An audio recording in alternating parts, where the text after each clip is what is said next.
So finally दोस्तों आप लोग देखोगे एमआरपीएल ने अपने क्वार्टर टू के जो नंबर वो डिस्क्लोज कर दिए। तो कैसे रहे क्वार्टर टू के नंबर और इसका जो इम्पैक्ट है वो कैसा रहेगा, बिकॉज मार्केट क्लोजिंग के बाद रिजल्ट्स आए हैं। तो इसका जो इम्पैक्ट है वो हमें मंडे के दिन देखने को मिलेगा। तो चलिए देखते हैं भाई। तो यहाँ पर देखोगे कंसोलिडेटेड स्टेटमेंट्स देखेंगे, all figure in rupees crore में दिया गया है अभी।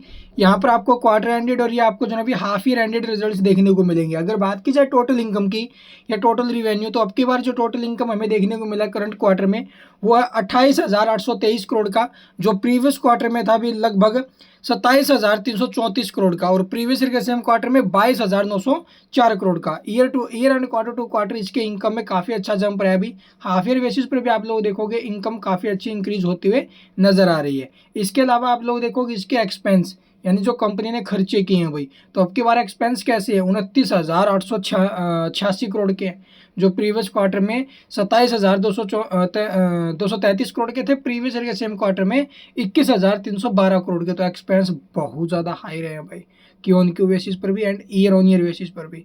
और अब की बार तो जो रिवेन्यू है वो इसके एक्सपेंस से कम है।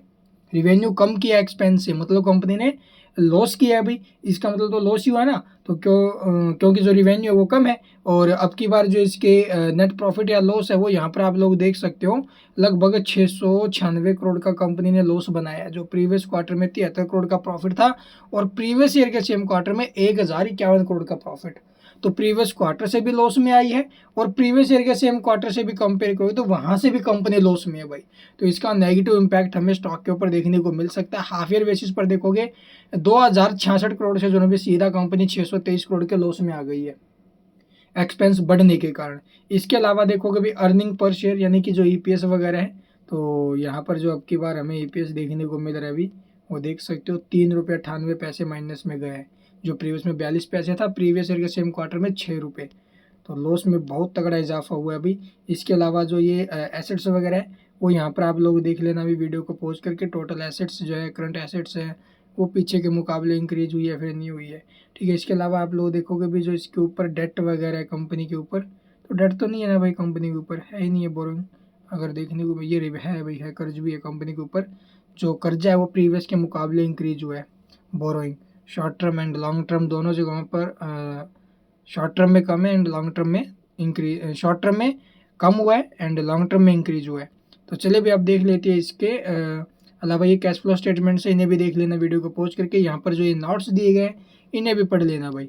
तो एस्टिमेटेड रिजल्ट इसका दिया नहीं गया, और बाकी यहाँ पर देखोगे इसका जो डेट इक्विटी रेशियो है, जैसा कि मैंने आपको बताया डेट इंक्रीज हुआ है प्रीवियस क्वार्टर के मुकाबले and year on year basis पर कम है।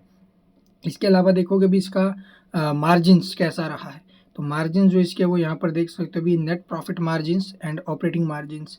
नेट प्रॉफिट मार्जिन्स माइनस में गए हैं, ऑपरेटिंग मार्जिन्स भी माइनस में गए हैं। नेगेटिव इम्पैक्ट स्टॉक के ऊपर डेफिनेटली इसका होने वाला है मंडे के दिन। Thank you for watching the video.